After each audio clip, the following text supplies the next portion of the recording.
talking about a man called Gideon. I like Gideon.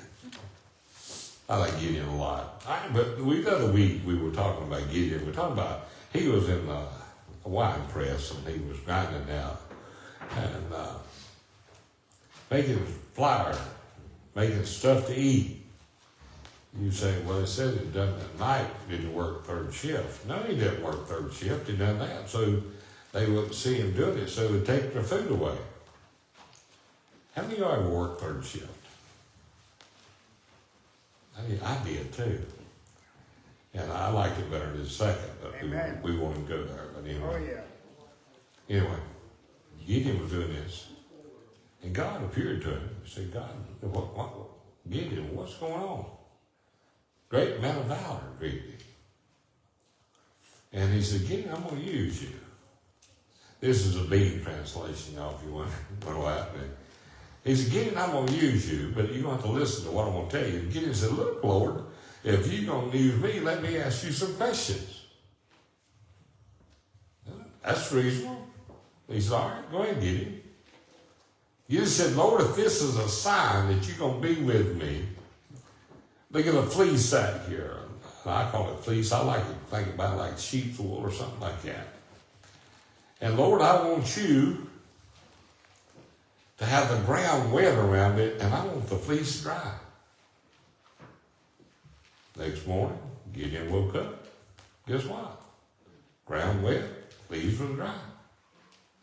And then Gideon goes on and said, Lord, listen, I don't want to make you mad, but let me ask one more question of you. I want you to do this time. I want you to make the ground dry. Excuse me. I want you to make, the ground dry and the fleece wet this time. So he woke up. Next morning, guess what? Ground was dry, fleece was wet. You say, well, why in the world did he ask two things like that? Because God was controlling the elements around him. God controls the elements around me and you. And Gideon asked these two things. After that, did he ask any more questions of God? No. Why? Because he believed. He knew what was going on. And listen, let me tell you, some of the things that's going to happen here. If I have been Gideon, I've been on the front row waving a flag. Woo, woo, Lord, over here. Here, Lord. Let me ask you, why are we doing this? Let me start with the people here. And I can just imagine you being in the army. If you've ever been in the army and somebody tell you this, in chapter 7, verse 2, and the Lord said unto Gideon, the people that are with you, guess what? Too many. Too many for me to give the Midianites into your hands. Mine own hand hath saved you. Now here you are, you get ready to fight a battle. We get ready to fight the Ammonites and all these people and in a valley. And as far as you can see is tents. And it says they're like grasshoppers. If you read only in the Bible, it says, and they had so many camels that you couldn't even count them. Now that's a crowd, isn't it? Sure it is. So in chapter 7, verse 2, God said, Gideon, I've looked at what we've got, and we've got too many men. Now, me being a person that I am, and I've got this thousands and thousands of people we're going to fight, and we got 32,000, and God says, hey, you got too many people. And I would think, are you kidding me? We're getting ready to go against thousands and thousands of people, and you tell me we got too many? But God said, Gideon, you got too many because now when I give you this war, everybody's going to say, Gideon, the people done it, not God. And that would have been true. But God gave Gideon one more thing before all this. He said, Gideon, your father has put up all these idols and stuff and has got a hedge tree right down through the middle of them. And Gideon, before I do anything for you, you got to bust up the false gods and cut down the hedge. Gideon done it. He done it at night, but he done it. He busted all the false gods. But you know the thing is, you can't bust my God. You can't bust him. Here he was with Gideon. We got too many men. Let's cut back. So Gideon says, all right, what do you want me to do? He said, all right, listen up. Anybody that is fearful or afraid, let him go home. Now, we got 32,000 people. We'll give or take one or two. Guess how many people want to go home? 22,000 left. Now, me standing there with God's people, we get ready to fight a battle, and we tell the ones that's afraid and stuff, if y'all want to go home, y'all go home. And Gideon sits and looks and watches the people that there goes more. Great day, where's everybody going to? We just gave up 20-some thousand people. That is a lot of people. And Gideon still didn't question God. Got 10,000 people left. 10,000 people, and let's do the water trick, you know, too. Guys, every one of y'all lived on a farm at one time or another, went to the creek, and I've been so hot, I just fall in the thing, stay head first, just hope it runs down over you. And I've been there before, I didn't want to fall, get dirty and messed up, and I take my hand and get water and sip it, lick it.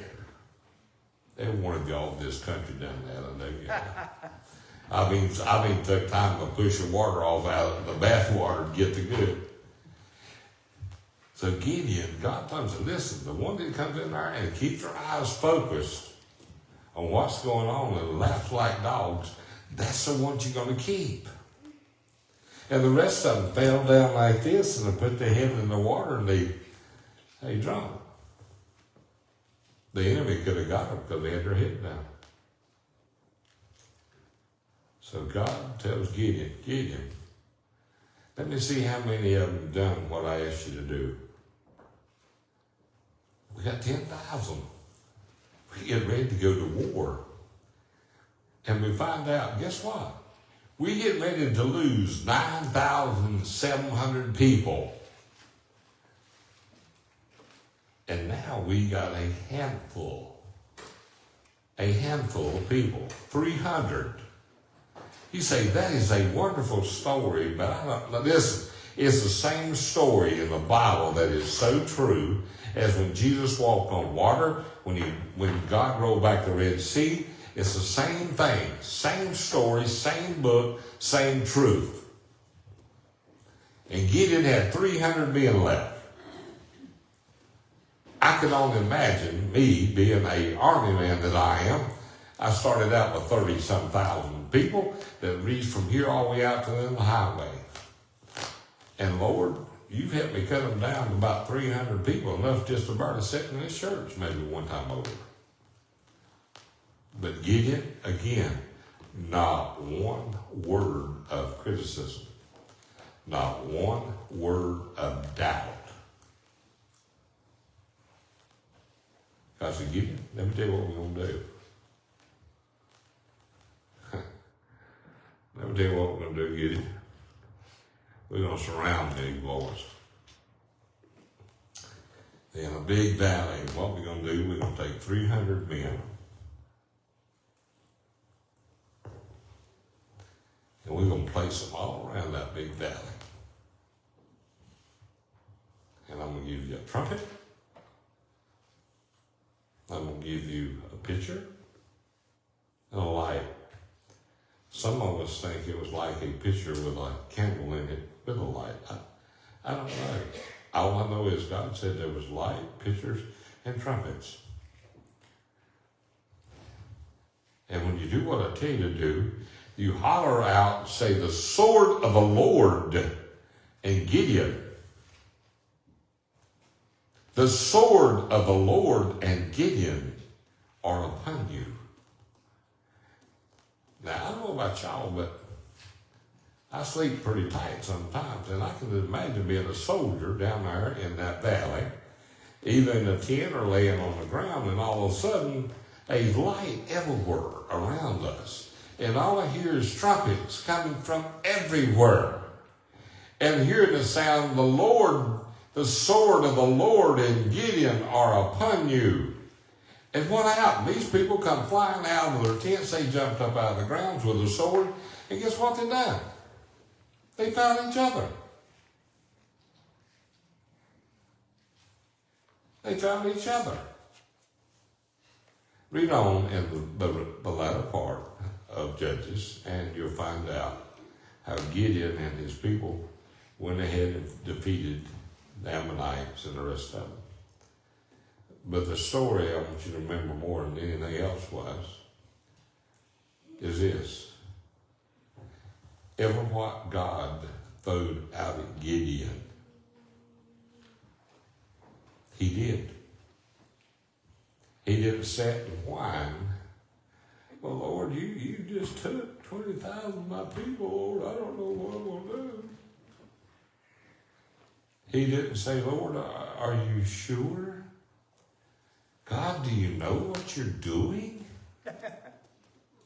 You know, sometimes me and you as children of God, God leads us and puts us in a place, and we come back and try to question, God, are you sure?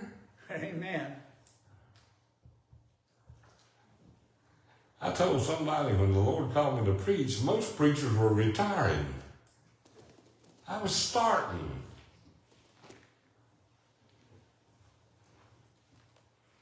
I didn't ask God, was it wrong?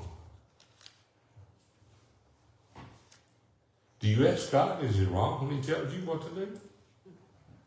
When he puts you in a place, do you not honor what God has said you do or have?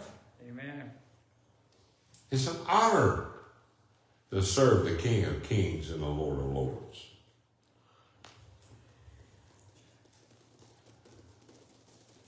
You know, I want us to,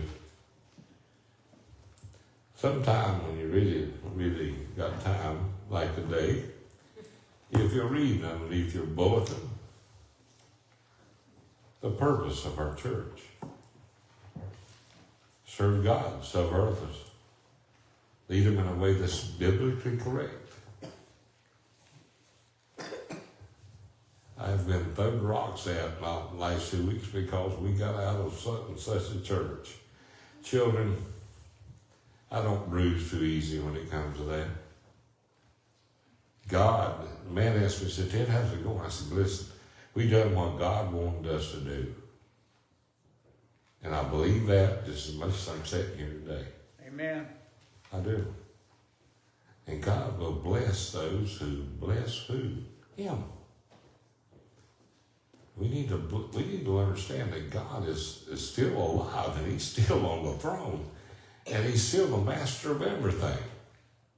If a man called God can take a man called Gideon and defeat thousands of people with a trumpet, a light, and a pitcher and throw it down and holler the sword of the Lord and win a victory and then thousands of people?